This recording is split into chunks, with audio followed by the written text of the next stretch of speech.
अस्सलाम वालेकुम स्टूडेंट। जैसा कि हम पिछली वीडियो में बता चुके थे कि हमारे एक्सपेरिमेंट पॉलिसीज डीएफटी स्टडी, इसी को आगे लेके चलते हैं। डीएफटी को 1996 में वो कौन साइंटिस्ट को नोबेल प्राइज़ मिला था, उसने ये टूल बताया कि डीएफटी अगर एक्सपेरिमेंट शुरू करने से पहले कर लिया जाए तो हमें एक मुस्बत पाथ मिल जाता है कि हमारे अगर हम ये चीज़ को सिलेक्ट करते हैं तो हमारे रिजल्ट्स एक्सपेरिमेंट से रिलेट होते हैं नहीं होते, तो हम वेस्ट ऑफ टाइम से या वेस्ट ऑफ मटेरियल से बच जाते हैं। ठीक है। अच्छा, डीएफटी जैसे एक्सआरडी इंफॉर्मेशन हमें देती है स्ट्रक्चर के बारे में। ठीक है। इसी तरह डीएफटी में इसी प्रॉपर्टी को स्ट्रक्चरल प्रॉपर्टी कहते हैं। मीन के हम इनपुट फाइल बनाते हैं, उस इनपुट फाइल को ना हम क्या विजुलाइज कराते हैं, कैसे विस्टा सॉफ्टवेयर है या एक्सएम ग्रेस सॉफ्टवेयर से या ओरिजिन से। हम देखते हैं कि हमारा जो स्ट्रक्चर है उसके लिए जो लेटेस्ट पैरामीटर हैं क्या एक्सपेरिमेंट से मैचअप हो रहे हैं, हमारा जो स्ट्रक्चर है वो क्या एक्सपेरिमेंट की तरह आ रहा है। तो ये इसको कहते हैं डीएफटी में, उसको कहते हैं स्ट्रक्चरल प्रॉपर्टी। और एक्सपेरिमेंट को उसको स्टडी किया जाए एक्सआर टेक्निक से स्टडी करते हैं स्ट्रक्चरल प्रॉपर्टी को। अब आपसे कोई क्वेश्चन पूछे कि यार हमने अपने एक एक्सपेरिमेंट है, आप डीएफटी की मदद से उसको कैसे स्टडी करोगे, आप उसे बताओगे कि मैं उसकी स्ट्रक्चरल प्रॉपर्टी को स्टडी करूँगा। तो यानी कि डीएफटी की मदद से मैं उसकी स्ट्रक्चरल प्रॉपर्टी को स्टडी करूँगा और फिर मैं देखूँगा कि एक्सपेरिमेंट और डीएफटी के रिजल्ट्स मैच हो रहे हैं कि नहीं। इसी तरह दूसरी जो प्रॉपर्टी है उसको कहते हैं इलेक्ट्रॉनिक प्रॉपर्टी। डीएफटी के अंदर कहते हैं इलेक्ट्रॉनिक प्रॉपर्टी। डीएफटी के अंदर इलेक्ट्रॉनिक प्रॉपर्टी दो तरह की होती हैं। एक को कहते हैं बैंड स्ट्रक्चर यानी कि BS बैंड स्ट्रक्चर, और दूसरा उसका नाम है डेंसिटी ऑफ स्टेट्स। ठीक है। ये दोनों इलेक्ट्रॉनिक प्रॉपर्टीज़ में आती हैं।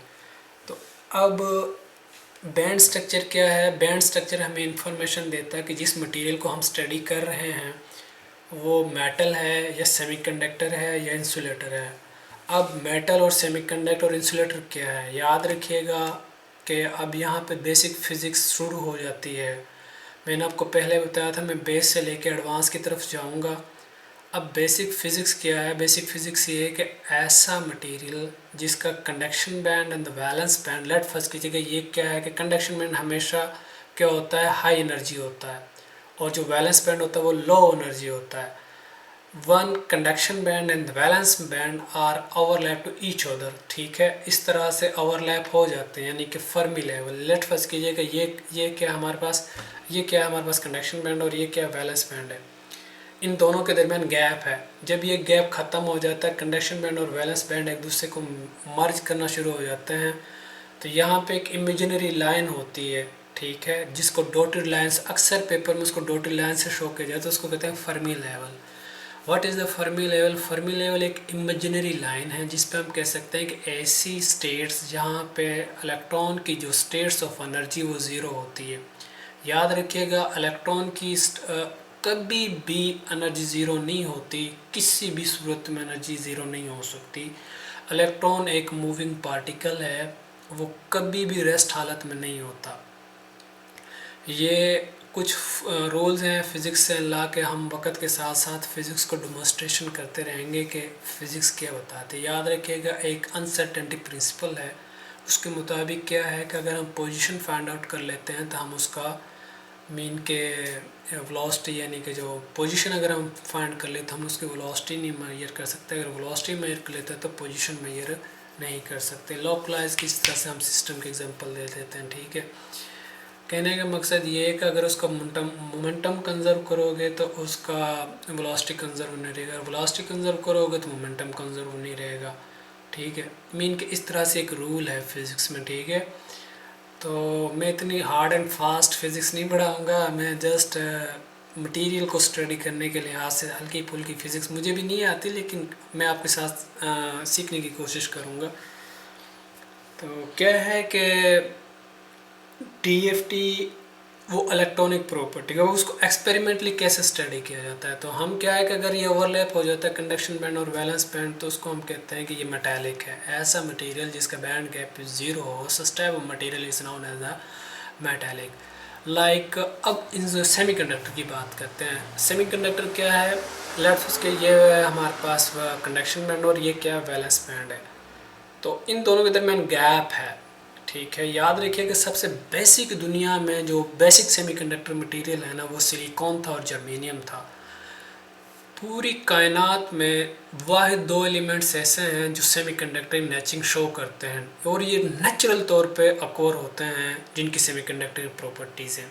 इसके अलावा कोई और एलिमेंट्स 118 एलिमेंट्स में से कोई भी एलिमेंट ऐसा नहीं है जो आपको क्या शो करे कि मीन के नेचुरल सेमीकंडक्टर शो करे। तो क्वेश्चन अक्सर पूछा जाता है, dear candidates can you explain which semiconductor material और नेचुरल सेमीकंडक्टर मटेरियल। हम एमफिल कर चुके होते हैं तो ये इतना लॉजिकल क्वेश्चन होता है ना कि इंसान का दिमाग काम नहीं कर रहा होता, लेकिन स्टूडेंट हैं आप, मैं भी स्टूडेंट ऐसे गुजरा हूँ तो मैं उस लेवल को लेके आपको समझाने की कोशिश करूँगा कि याद रखिएगा दो सेमिक एलिमेंट्स ऐसे हैं जो नेचुरल सेमीकंडक्टर प्रॉपर्टी शो करते हैं। One is silicon and other is germanium. Germanium का जो बैंड गैप है वो हमारे पास 0.3 इलेक्ट्रॉन वोल्ट समथिंग लाइक है, और इसी तरह सिलिकॉन का जो नहीं जर्मेनियम का जो बैंड गैप वो 0.7 इलेक्ट्रॉन वोल्ट है और सिलिकॉन का जो बैंड गैप है 1.1 इलेक्ट्रॉन वोल्ट है। लेकिन इनका पोटेंशियल बैरियर जर्मेनियम का 0.3 है और सिलिकॉन का 0.7 है। पोटेंशियल बैरियर और पोटेंशियल गैप में बहुत ज़्यादा डिफरेंस होता है। मैं इन फ्यूचर इंशाल्लाह इसको डेमोंस्ट्रेशन एक्सप्लेन करूँगा, इसको डेमोंस्ट्रेट भी करूँगा पिक्चर की मदद से, और maybe I provide some roots how can I understand this thinking and how can I transfer this knowledge to you and my student and other any more. तो क्या है कि वो जो सेमीकंडक्टर मटेरियल है मीन के अब कुछ लोग कहते हैं कि सिलिकॉन की जो बैंड गैप है ना वो 10 इलेक्ट्रॉन वोल्ट है। याद रखिएगा बिल्कुल ये बात ट्रू है, लेकिन कब इसमें ना थोड़ी सी हाइब्रिड पोटेंशियल आ जाते हैं। थोड़ा सा ना मैं कम्प्लेक्स नहीं करना चाहता, मैं चाहता हूँ कि स्टेप बाय स्टेप वीडियो बनाऊँ, हर चीज़ बताऊँ कि 10 इलेक्ट्रॉन वोल्ट कब बनता है सिलिकॉन का, या 9 इलेक्ट्रॉन वोल्ट मीन के इतना ज़्यादा बैंड गैप सिलिकॉन का कैसे पॉसिबल है, हाउ इट पॉसिबल। आप कहोगे सर क्या फिज़िक्स पढ़ा रहे हो आप हमें, सिलिकॉन का बैंड 10 इलेक्ट्रॉन वोल्ट हो ही नहीं सकता। मैं आपको प्रूफ करूँगा कि हाउ कैन 10 इलेक्ट्रॉन वोल्ट, ठीक है। लेकिन ये क्या है कि मोर एडवांस टेक्निक यूज़ करते हैं जिसको हम कहते हैं हैट्रिक फंक्शनल मेथड्स। मीन के ना कुछ पोटेंशियल यूज़ होते हैं। मैं श्रोडिंगर से शुरू करूँगा तो वो बताऊँगा इसमें, लेकिन इस टॉपिक को लीव करें, हम फिलहाल बताते हैं। और इंसुलेटर क्या होता है, अब जो सबसे बेसिक बैंड गैप कहाँ से शुरू होता है, 0.7 इलेक्ट्रॉन जर्मेनियम का और 1.1 इलेक्ट्रॉन यानी सिलिकॉन का है। लेकिन एक अलग से डिस्कशन है कि वाई 10 इलेक्ट्रॉन कैसे, इस बात को लीव करें, इसको बाद में एक्सप्लेन करूँगा मैं, ठीक है। ये क्यों 10 इलेक्ट्रॉन कब आता है बैंड गैप सिलिकॉन का। अब जब हमने सिलिकॉन को पढ़ना शुरू किया, यानी कि बताया कि अगर कोई ऐसा मटेरियल है जिसका 0.7 से कम है तो हम उसको कहते हैं narrow band gap semiconductor material. अब दुनिया के अंदर मोबाइल, लैपटॉप्स, फ्रिज, ये डिटेक्टर रिसेंटली जंग हुई है तो आप देख सकते हो कि रिडार उडार कैसे काम करता है। सेंसिंग एप्लीकेशन, कहीं से गैस लीकेज हो जाती है तो उसको कैसे डिटेक्ट करते हैं। ये जो सिक्योरिटी गेट पे खड़ा हो तो हमारे जिस्म के साथ वो लट्टू सा लगा रहा होता है, ठीक है, वो उसको क्या कहते हैं, स्कैनिंग कहते हैं, उसको कैसे वो वर्क करता है। ये सारी क्या हैं, सेंसिंग एप्लीकेशन है, ठीक है। इसी तरह हमारी जो मोबाइल डिवाइसेस है, किसी का जो कवर है वो किससे बना हुआ, उसकी स्क्रीन किस चीज़ से बनी हुई है, लैपटॉप की बैटरीज कैसे बनी है, नैरो बैंड गैप की, वाइड बैंड गैप की, मिडल बैंड गैप की, अल्ट्रा वायलेट बैंड गैप की एप्लीकेशन, हर तरह की एप्लीकेशन है। तो हम स्टेप बाय स्टेप हर चीज़ को एक्सप्लेन करेंगे।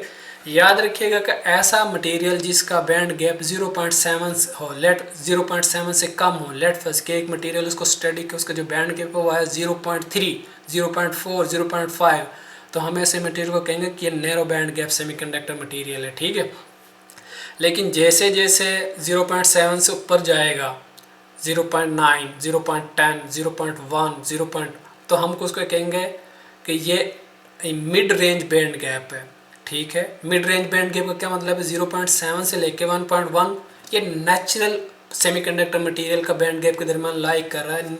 यानी कि हम कह सकते हैं इसको कि यार ये जो मटेरियल है ना, ये mid range band gap materials हैं, ठीक है, जो सिलिकॉन और जर्मेनियम के दरमियान लाइक करते हैं।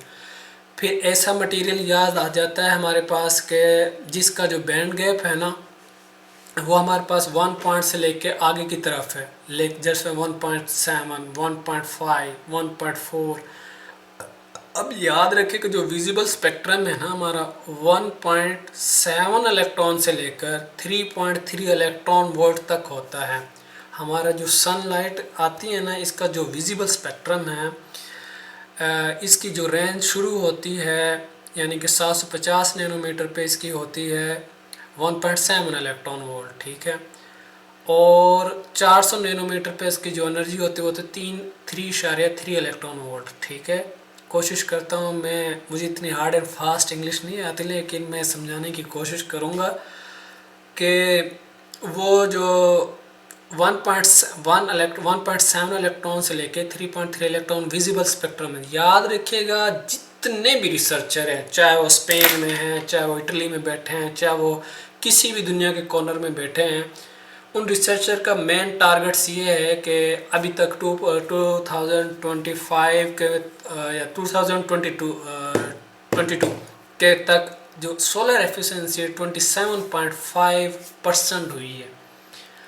हर बंदा जो इस मटेरियल में आता है वो कोशिश करता है कि यार मैं ऐसे मटेरियल की डिस्कवरी करूं या मैं ऐसा मटेरियल पे काम करूं जिसकी जो पीक्स हैं, ऑब्जॉर्प्शन जो पीक्स है वो हाई आए इन विजिबल स्पेक्ट्रम। आपसे कोई पूछ सकता है इंटरव्यू में, dear candidates can you explain which material is best for the photovoltaics application, तो वो आप वो कहे कि अब फोटोवोल्टिक एप्लीकेशन है कि सनलाइट की एनर्जी सिर्फ विजिबल स्पेक्ट्रम में ही, नो, अल्लाह ताला ने is the natural source of energy, is big source of natural source energy is सन।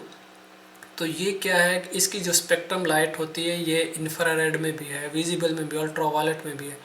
लेकिन अब अल्ट्रा वायलेट में अगर हम सोलर सेल बनाएं तो हमारा तो पानी बन जाएगा ज़मीन पे।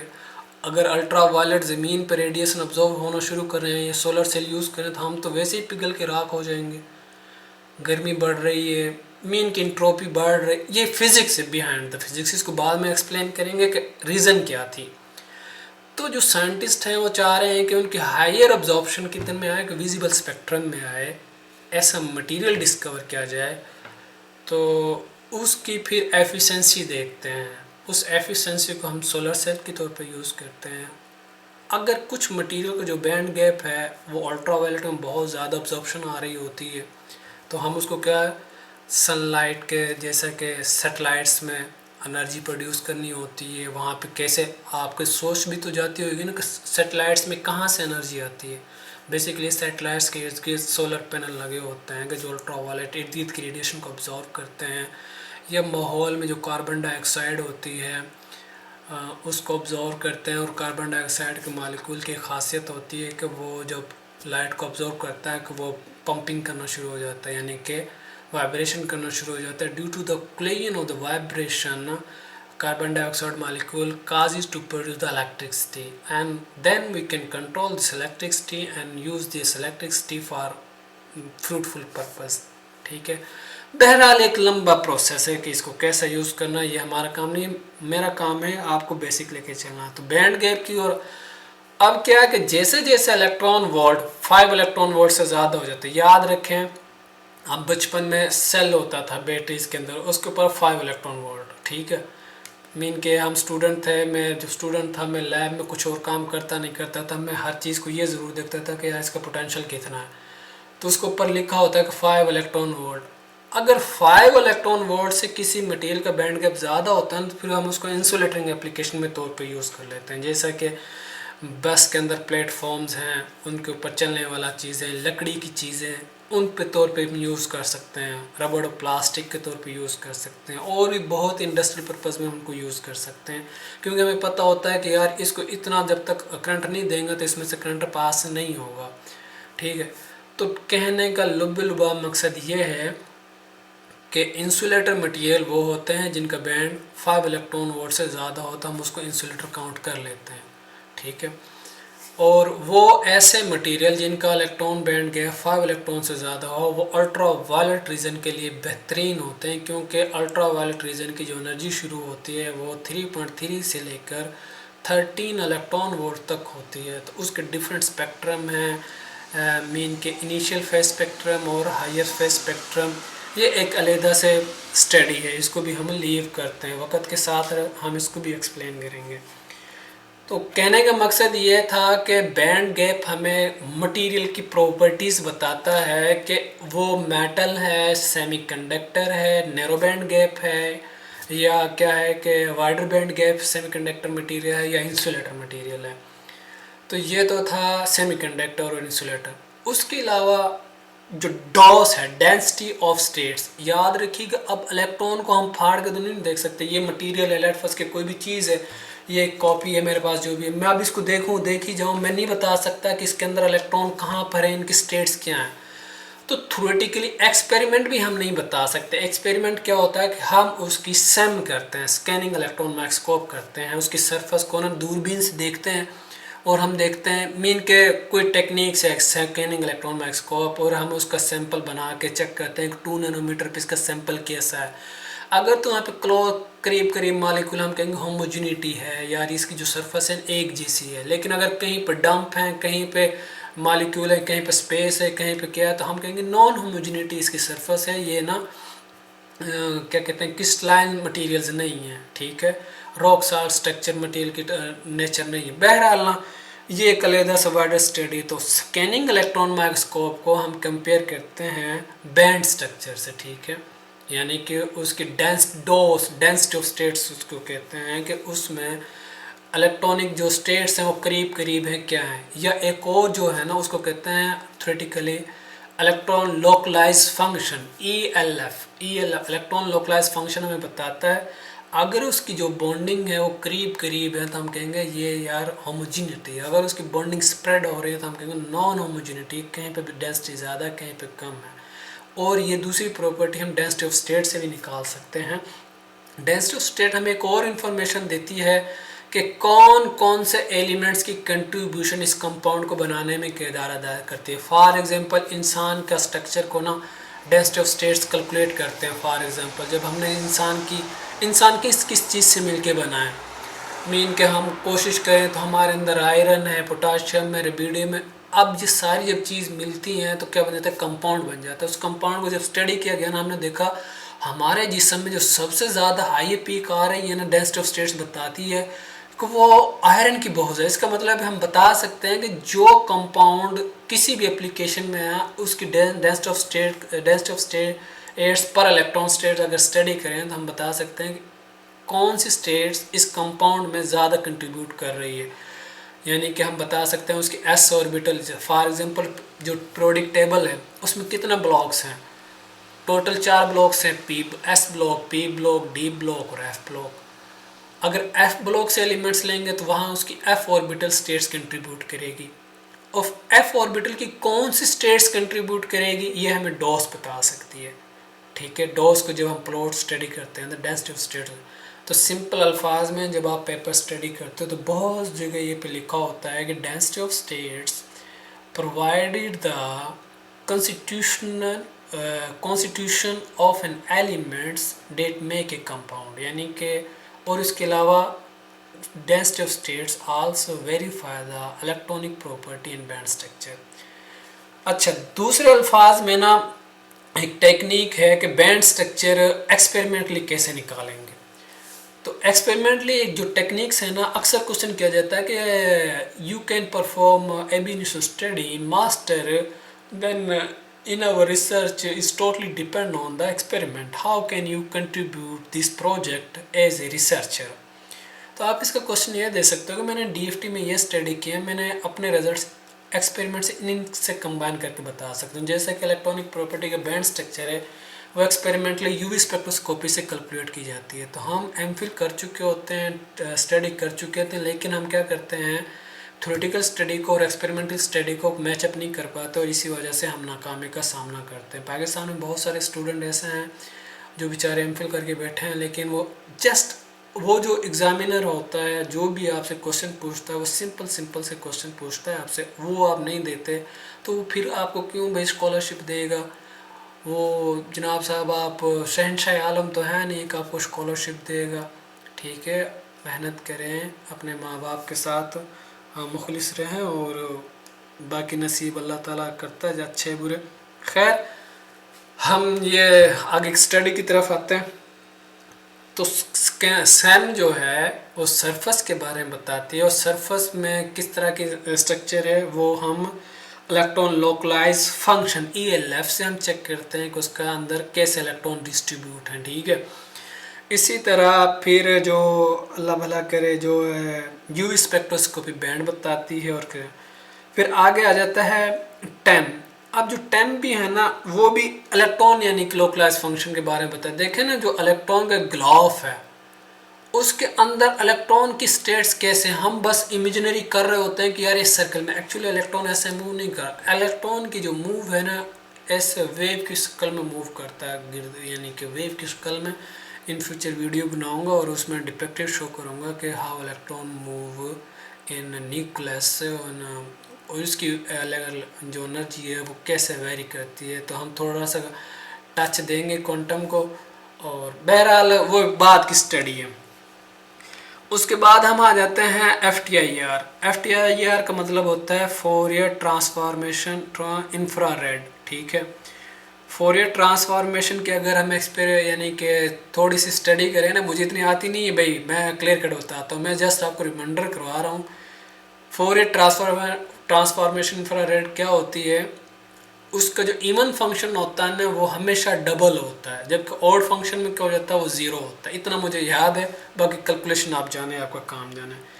ये वाइब्रेशनल मोड्स के बारे में बताता है, कोई मालिक्यूल के उनके दरमियान वाइब्रेशन कैसे, रोटेटिंग है, टू एंड फ्रो है, ठीक है, डंपिंग है, कैसी है वाइब्रेशन, वो उसके बारे में इंफॉर्मेशन देता है। और एक और इन्फॉर्मेशन देता है, और रामन स्पेक्ट्रोस्कोपी वाइब्रेशन के बारे में इंफॉर्मेशन देती है। ठीक है, लेकिन इसमें कुछ लिमिटेशन है, आप इसको देख लीजिएगा। अक्सर क्वेश्चन किया जाता है कि what is the difference between the Raman spectroscopy and FTIR। दोनों ही यानी कि वाइब्रेशन के बारे में स्टडी करती हैं, लेकिन इनमें एक लिमिटेशन ये है मेरे ख्याल से, एक इंफ्रारेड के लिए मेरे ख्याल से इंफ्रारेड स्पेक्ट्रोम, लेकिन अगर हम हायर विजिबल स्पेक्ट्रम को स्टडी करें तो फिर रामन स्पेक्ट्रोस्कोपी ठीक है। ठीक है, उसके अलावा FTIR फंक्शनल ग्रुप के बारे में इंफॉर्मेशन देती है। अब एक्सपेरिमेंट जो आपने किया है, जो कंपाउंड आपने बनाया, लेट फर्स्ट कि आपने कोई कंपाउंड बनाया, जो कंपाउंड आखिर आपने उसको किसी चीज़ से तो धोया है ना, साफ़ किया है, ठीक है, क्लीन किया। लेट फर्स्ट कि आपने वाटर से साफ़ किया है। अब जब आपने वाटर से साफ़ किया उस कंपाउंड को, जब प्रिपेयर किया था, तो उसके अंदर जो फंक्शनल ग्रुप है वो क्या होगा, OH होगा। मीन का अगर पानी के हम डिसोसिएशन करें तो दो तरह के आयंस बनते हैं, एक पॉजिटिव H पॉजिटिव और दूसरा क्या है OH नेगेटिव। तो जो फंक्शनल ग्रुप है ना, अगर आपने पानी से वॉश किया है, कोई भी कंपाउंड है, जब आपने उसको बनाया, आपने उसको वॉश किया, वॉश करने के बाद आपने उसकी डिफरेंट टेक्निक्स की, SEM की, XRD की, जो भी की, तो उसमें जो उसकी जो अज्जा मिक्स हुए ना वो OH, वो किससे डिस्कस किए जा सकते हैं, FTIR बताती है इन्फॉर्मेशन के भाई इसमें जो ये पीक्स आ रही हैं ये क्यों, due to presence of the OH groups. ठीक है, हाइड्रोक्सिल ग्रुप्स की वजह से ये पीक्स आ रही है। अक्सर आपने मीन कि जब प्रेजेंटेशन हो रही होती है तो लोगों की पीक्स देख रहे होते हैं ग्राफ के, यार ये पीक्स किस वजह से, तो वहाँ पे वो क्या है कि हाइड्रोक्सिल, हालांकि वहाँ कोई एलिमेंट्स नहीं होता, वो मीन के जो प्रोफेसर हैं जो एक्सपेरिमेंट स्टडी करते हैं वो फ़ौरन डिटेक्ट कर लेते हैं कि अच्छा यार ये कहाँ से आ रही है, तो फिर वो स्टूडेंट से पूछ लेते हैं कि इसको पता भी है कि नहीं पता। तो स्टूडेंट्स का काम ये होता है। और ये लास्ट टाइम क्वेश्चन भी पूछा गया था इंटरव्यू में, उसने अपने रिजल्ट शेयर किए हुए थे और वो से पूछ रहा था कि हाँ भाई ये जो है ना हाइड्रोक्सिल ग्रुप्स है ये पिक्स क्यों आई है, तो वो चुप खामोश। और भाई स्टडी करो कि ये क्यों आ रही है, अपने टीचर से, अगर नहीं पूछो अपने टीचर से पूछ लो कि सर ये मुझे नहीं आता, इसको बता दे, तो आपको सुपरवाइज़र आपको बताएगा भी और गाइड भी करेगा कि ये क्या है। अच्छा, उसके बाद क्या होगा, ये जो वाइब्रेशन स्पेक्ट्रोस्कोपी क्लियर करने के बाद ना आपके पास अल्लाह भला करे स्कैनिंग इलेक्ट्रॉन माइक्रोस्कोप हो गया है, internal FTIR। Raman spectroscopy, Raman spectroscopy की ना दो बड़ी अच्छी खासियत बात यह है कि ये लेफ़्ट शिफ्ट और राइट शिफ्ट के बारे में इंफॉर्मेशन देता है। याद रखिए लेफ़्ट शिफ्ट राइट शिफ्ट ये क्या है कि इससे ना आप ग्रेन साइज़ का इजीली बता सकते हैं।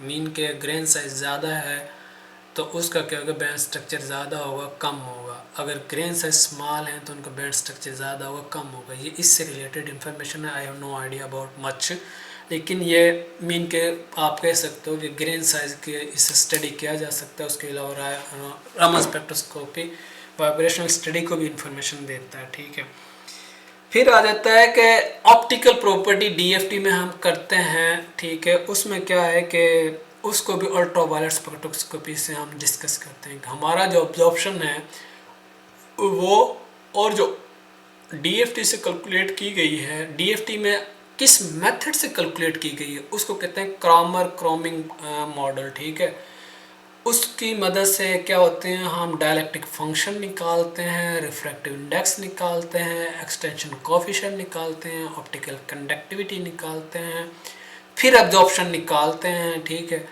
और फिर क्या है, रिफ्लेक्टिविटी निकालते हैं, एनर्जी लॉस फंक्शन निकालते हैं। यहाँ पे मैं आपको एक इम्पॉर्टेंट बात बताता चलूँ, जितने भी डीएफटी के स्टूडेंट हैं ना उनसे एक कन्फर्म पूछा जाता है कि आपने जब डायलेक्ट्रिक फंक्शन को स्टडी किया, डायलेक्ट्रिक फंक्शन में क्या होता है, दो पार्ट्स होते हैं, एक रियल होता है और एक इमेजिनरी। आपको पता है इमेजिनरी भी क्या इन्फॉर्मेशन देता है, अब्जॉर्प्शन की इन्फॉर्मेशन देता है। एक्सटेंशन कोफिशिएंट क्या है, वो भी अब्जॉर्प्शन के बारे में इन्फॉर्मेशन देता है। तो मीन के जो अब्जॉर्प्शन कोफिशिएंट है, तीन तरह के अब्जॉर्प्शन है, इन तीनों में डिफरेंस क्या है। ठीक है, तो ये क्वेश्चन मैं आप पर डिपेंड छोड़ देता हूँ, मुझे नहीं आता, आपने मुझे बताना, लेकिन मैं हल्का सा एक्सप्लेन कर देता हूँ। मुझे ज़्यादा नहीं आता लेकिन क्लेरिफाई आपने करना है। जो है ना हमारे पास, अल्लाह भला करे उसका, अल्लाह भला करे यार, इमेजिनरी पार्ट्स का अब्जॉर्प्शन जो बताती है वो बताती है बैंड टू बैंड जो ट्रांजिशन हो रही होती है ना, लेके जैसे कंडक्शन बैंड हो कि वैलेंस बैंड है, इसको कहते हैं inter band transition. Inter band transition can be demonstrating by the help with the help of imaginary parts of dielectric function. लेकिन extension coefficient is related to the inter band transition within the band structure, within the band structure. अब ये एक अलग से ना concept, इसको कैसे समझाए, याद रखिएगा ना। मैंने ना, मैं कैसे एक्सप्लेन करूं। अच्छा, ये देखें, ये स्टेट्स है, ये बैंड्स हैं, ये बैंड है। ठीक है, मीन कि ये इनमें कोई वो नहीं है, बैंड है। बैंड टू बैंड जो ट्रांजिशन है ना, इसको कहते हैं, इसको हम किससे रिप्रेजेंट कर सकते हैं, इसको इमेजिनरी पार्ट्स कहते हैं, जिसको कहते हैं अब्जॉर्प्शन कोफिशिएंट। ठीक है, बैंड टू बैंड ट्रांजिशन, इसको कहते हैं inter band transition, INTER, inter band transition. याद रखें, स्पीड से नहीं बोल रहा मैं, बड़े स्लोली से, इंटर बैंड ट्रांजिशन। अब क्या है, ये स्टेट से, ये देखें, ये एक अलग से स्टेट से, ये एक अलग से स्टेट से, ये एक अलग से स्टेट से, ये अब ये एक बैंड था, ये पूरा एक बैंड था। अब बैंड नहीं है, दूसरा बैंड है नहीं, ये एक सिंपल बैंड है। बैंड के अंदर एक स्टेट से दूसरी स्टेट्स के दरमियान जो ट्रांजिशन होती है ना, इसको कहता है intra band transition, INTRA, intra band transition. State to state transition within the band can be explain by the extension coefficient. अच्छा, अब क्या है कि पूरा मटेरियल की बात करते हैं, लाइट फॉल की, पूरे मटेरियल ने कितनी लाइट ऑब्जॉर्व की। This thinking can be explain bye with the help of absorption coefficient. तो याद रखिएगा, बहुत ज़्यादा क्वेश्चन किए जाते हैं कि dear candidates, you study this material, linear study of this material by different absorption coefficient. Can you elaborate this thinking like that? You can see this screen, many more. वो इस तरह से ना बड़े ही तहम्मुल से आपसे आस्ता आस्ता बात करते हैं, हमारी तरह नहीं तो स्पीड से इंग्लिश ना हमें खुद समझ आती ना अगली की समझ आती। वो पूछते हैं, dear candidates, could you explain this graphs you are 3 time mention absorption coefficient, you say imaginary parts also information about the absorption, extension coefficient also related to the absorption, and absorption coefficient, extension coefficient also mean के 3 तरह के absorption, how can you can correlate। तो ये question अगर आप दे देते हो, मैं जिस पोजीशन पर सिलेक्ट हुआ था वो एक ही पोजीशन थी और मैं उस पर सिलेक्ट हुआ था। उसकी वजह ये थी कि मैं बहुत नाकामी देखने के बाद हर क्वेश्चन से वाकिफ़ हो गया था कि मैंने किस चीज़ को कैसे हैंडल करना है कैसे नहीं। तो मैं अल्लाह का शुक्र है कामयाब हो गया, आप भी कामयाब हो गए। अब आप इस लेवल पे हो कि ना आप में और ना मुझ में कोई फ़र्क नहीं है, ठीक है। एक टीचर का ये हक है कि अपने स्टूडेंट्स को सारा बताएगा, भाई ये ऐसा ये ऐसा ये ऐसा ये ऐसा, ये गलत है, ये सही, ये नहीं है, ये ऐसा ये ऐसा, वो हर चीज़। तो मैंने बड़े मसले मसाइल देखे, लेकिन डोंट वरी, आप सीख जाओगे वक्त के साथ साथ और इंशाल्लाह जो भी होगा बेहतर होगा। अच्छा, दूसरा जो है ना, दूसरा हम आते हैं इसकी तरफ। हम डीएफटी की मदद से थर्मोइलेक्ट्रिक प्रॉपर्टी निकालते हैं। थर्मोइलेक्ट्रिक प्रॉपर्टी क्या है? Temperature dependent. ऑप्टिकल प्रॉपर्टी अक्सर क्वेश्चन पूछा जाता है, ऑप्टिकल प्रॉपर्टीज टेम्परेचर डिपेंडेंट, आप कहोगे नो, ऑप्टिकल प्रॉपर्टीज फ्रीक्वेंसी और एनर्जी डिपेंडेंट। याद रखें, एनर्जी और फ्रीक्वेंसी एक दूसरे से correlated. Energy versus the temperature का कोई इतना रिलेशन नहीं आता, एनर्जी वर्सेस द फ्रीक्वेंसी का भी कोई रिलेशन नहीं आता, ठीक है। याद रखिए कि हमेशा ऑप्टिकल प्रॉपर्टी जो है वो फ्रीक्वेंसी और एनर्जी डिपेंडेंट होगी, क्योंकि जो सनलाइट है उसकी फ्रीक्वेंसी है, टेम्परेचर नहीं है। हाँ, अगर आप टेम्परेचर के साथ सनलाइट को स्टडी करते हो, मीन के माहौल में हीट बहुत ज़्यादा है, उस हीट को आपने इलेक्ट्रिसिटी में पर्पज़ के तौर पर यूज़ करना, अब वो ऑप्टिकल नहीं रहा, ना वो फोटोवोल्टिक रहा। अक्सर स्टूडेंट क्या गलती करते हैं, रिजल्ट सेंड करते हैं, उनको रिजल्ट की समझ नहीं आती कि भाई ओ खुदा के बंदे, अल्लाह ने तुम्हें ये आँखें दी हैं, ये मैं समझ से बाहर है, कैसे समझे। जब तुम्हारे नीचे पैराग्राफ पे लिखा हुआ y axis z x axis, यानी कि ठीक है, आपके एक्स एक्सिस पे क्या है आपने देखना, वहाँ पे एनर्जी है, फ्रीक्वेंसी है, वेव लेंथ है, तो आप कहोगे कि यार ये ऑप्टिकल से रिलेटेड डेटा है। लेकिन अगर नीचे टेम्परेचर लिखा हो तो अल्लाह ने तुम्हें दिमाग दिया हो तो तुम याद करो कि वो क्या है, टेम्परेचर डिपेंडेंट प्रॉपर्टीज़ होती हैं। क्या है? टेम्परेचर डिपेंडेंट प्रॉपर्टीज़ हैं कि ऐसा मटेरियल,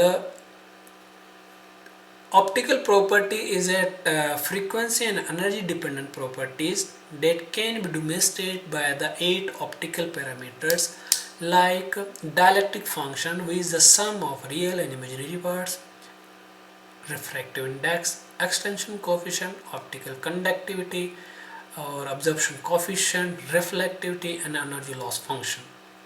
ये हो गए 8 पैरामीटर ऑप्टिकल के, और इसको कहते हैं फ्रीक्वेंसी डिपेंडेंट पैरामीटर। बहुत से पेपरों में, बहुत से लोग लिखते हैं पेपरों में, ये सेंटेंस लिखा होता है। इसी तरह thermoelectric property is a temperature dependent property that can be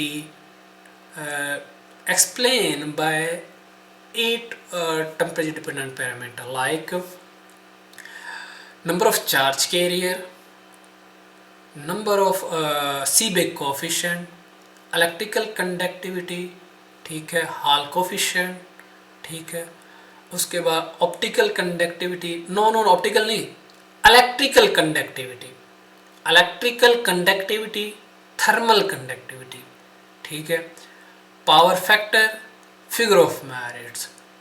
ये 4 पैरामीटर यानी कि 8 पैरामीटर्स हैं। दोबारा सुन लें, temperature dependent properties have the 8 parameters. Number of charge carrier, उस मटेरियल के अंदर चार्ज कितना है, टेम्परेचर के साथ साथ उसका चार्ज कैरियर पे क्या इफेक्ट पड़ रहा है, ठीक है, उसके इलेक्ट्रिकल कंडक्टिविटी पे क्या फ़र्क पड़ा टेम्परेचर बढ़ाने के साथ। उसके अलावा सीबेक कोफिशिएंट, सीबेक कोफिशिएंट जब टेम्परेचर दिया जाता है तो वो जो मटेरियल है उसके इर्द गिर्द किस तरह का पोटेंशियल है, potential gradient, negative potential gradient. याद रखें, जब आपको फैसल अकरम साहब स्टडी पढ़ाते हैं, हमारे एक टीचर थे फैसल अकरम, वो इलेक्ट्रोडायनामिक्स पढ़ाते थे, EMT, और बहुत ही कमाल के पढ़ाते थे, लेकिन उस वक्त सेंस नहीं थी, अकल नहीं थी, अल्लाह ताला ने दी नहीं थी, क्या चक्कर था अल्लाह जानता है। बहरहाल उस वक्त वो हमेशा क्या लिखते थे, नेगेटिव डेल वी लिखते थे, नेगेटिव पोटेंशियल ग्रेडियंट, ठीक है, या नेगेटिव ग्रेडियंट कह सकते हैं। नीचे पोटेंशियल किसके लिहाज से उसको एक्सप्लेन करता है, हमेशा ग्रेडियंट होमोजीनियस चीज को एक्सप्लेन करता है। ये बहरहाल फिजिक्स आपको भी अल्लाह खैर करे आ जाती, इतना बिग प्रॉब्लम नहीं है। डाइवर्जेंस क्या है, ग्रेडियंट क्या है, लेकिन उस टीचर की ये खासियत थी, हमारा वो टीचर मेन के हम क्या करते थे डेल लगा यानी कि ग्रेडियंट लगाते थे, हमें ग्रेडियंट का नहीं पता था, डाइवर्जेंस का नहीं पता था, कहीं पे कॉमा लगा दिया कहीं पे, तो वो हर चीज़ ही गलत हो जाती थी। बहरहाल ये पास्ट की बात है, इसको लीव करें, लेकिन याद रखिएगा Seebeck coefficient is the negative potential gradient that produced due to the potential difference across the end of the semiconductor material। ये सेंटेंस लिखा होता है बहुत पेपरों में, ठीक है, आगे मैं पेपर पढ़ाना सिखाऊंगा कि पेपर कैसे पढ़ते हैं। अच्छा, पोटेंशियल ग्रेडियंट के बारे में आपने सीबेक कोएफिशिएंट, उसके बाद आ जाता है हॉल कोएफिशिएंट। अब हॉल कोएफिशिएंट क्या है कि hall coefficient external magnetic field की वजह से इलेक्ट्रॉनिक चार्ज का जो रिस्पांस होता है ना, उसको हम हॉल कोएफिशिएंट कहते हैं, ठीक है। एक्सटर्नल मैग्नेटिक फील्ड की वजह से चार्ज का ऑपोजिट डायरेक्शन में मूव करना, इसको हॉल कोएफिशिएंट कहते हैं, और इसकी भी बहुत वाइड एप्लीकेशन है इसको। उसके बाद आ जाता है थर्मल कंडक्टिविटी। याद रखना है कि जितनी कम थर्मल कंडक्टिविटी, आपका जो मोबाइल है ना या लैपटॉप है, जब वो गर्म और हीटअप करना शुरू हो जाता है, इसका मतलब आप समझे कि अब ये फारिग है, ये ख़त्म है, इसके वारंटी ख़त्म है, अब ये कुछ ही दिन में डैमेज हो जाने वाला है। हमेशा ऐसा चीज़ लें या ऐसी डिवाइस लें जिसकी थर्मल कंडक्टिविटी लो हो। आगे मैं एक सेंटेंस बोलूँगा जो कोई भी मटेरियल को एक्सप्लेन करने के लिए बहुत इंपॉर्टेंट हो जाती है। इलेक्ट्रिकल कंडक्टिविटी हाई हो, ठीक है, थर्मल कंडक्टिविटी लो हो, हायर फिगर ऑफ यानी कि सीबेक कोएफिशिएंट हो, ऐसा material is the best candidate for devices application. For example अगर ऐसे मटेरियल से मोबाइल बनाए जाते हैं, अब ये मसला क्या, शुरू में वो हीटअप क्यों नहीं होता, ये एक लंबी रीज़न है, इसको भी बाद में एक्सप्लेन करेंगे कि वो हीटअप क्यों होते हैं मोबाइल, इनकी वजह क्या। शुरू में जब मोबाइल नहीं होता तब वो हीटअप नहीं होता, कुछ दिन बाद चलता है तो हीटअप होना शुरू हो जाता है, मशीनरी जो भी है वो basically due to the impurities और डिफेक्ट इंजीनियरिंग उसको कहते हैं, ठीक है। ये जो केमिकल इंजीनियर होते हैं या मटेरियल इंजीनियरिंग साइंस वाले होते हैं, ये जो भी बंदा जो केमिकल से रिलेटेड है, जो मटेरियल को डेवलप करते हैं, वो इनके डिफेक्ट्स को स्टडी करते हैं कि क्रैकिंग तो नहीं है, मीन के किस तरह का मटेरियल है, क्रैक तो नहीं हो रहा, मैंने ये चीज़ इसमें डॉप्ड की है तो इस पर क्या फ़र्क पड़ता है, वो मटेरियल इंजीनियरिंग, बैंड इंजीनियरिंग आ जाती है। बहरहाल वो एक अलहदा से है स्टडी, उसमें हम नहीं जाते। थर्मोइलेक्ट्रिक प्रॉपर्टी स्टडी हो गई है। उसके बाद अब थर्मोइलेक्ट्रिक प्रॉपर्टी को स्टडी करने के लिए एक्सपेरिमेंट, उसको कहते हैं एटॉमिक फोर्स माइक्रोस्कोपी। क्या होती है कि ये कोई सरफेस है ना, लेट फर्स्ट के मैंने सरफेस की कंडक्टिविटी चेक करना, तो कोई प्रॉब्स की टाइप्स की होती है, मैंने यूज़ नहीं किया एक्सपेरिमेंट का। प्रॉब्स होती है, वो प्रॉब सरफेस के ऊपर कंडक्ट कराते हैं और उसको विजुलाइज कर लेते हैं कंप्यूटर की स्क्रीन पे कि इसकी यार किस तरह से ये बिहेव करेगा। तो यहाँ पे हमारा काम ख़त्म हुआ DFT प्लस एक्सपेरिमेंट का, कि ये एक बेसिक इंट्रोडक्शन था। हर वो स्टूडेंट जो BS करने के बाद MPhil करता है और रिसर्च की दुनिया में आता है, वो थोड़े से मसले मसाइल फेस करता है कि यार एक्सपेरिमेंट करूँ कि DFT करूँ। मेरे होपफुली मेरी ये 2 वीडियो आपको एक बेहतरीन पाथ बताएंगे कि आप कौन से। मैं हमेशा ये मशवरा दूंगा कि एक रिसर्चर को एक्सपेरिमेंट प्लस DFT दोनों करनी चाहिए। अच्छा, मटेरियल की साइंस में एक बिल्कुल बहुत एडवांस और वर्सटाइल जो एक और फील्ड है उसको कहते हैं लेज़र फील्ड, लेज़र की ना। उसमें क्या होता है कि लेज़र को फॉल कराते हैं मटेरियल के ऊपर में, और उससे मटेरियल की चेक करते हैं प्रॉपर्टी, उसकी इलेक्ट्रिकल कंडक्टिविटी क्या फ़र्क पड़ता है, थिन फिल्म डेवलप कराते हैं। और उसके लेज़र मेटेरियल इंट्रैक्शन फील्ड, उसकी भी ना काफ़ी टाइप्स हैं लेज़र को स्टडी करने का, जैसे कि लीनियर, नॉन लीनियर स्टडी।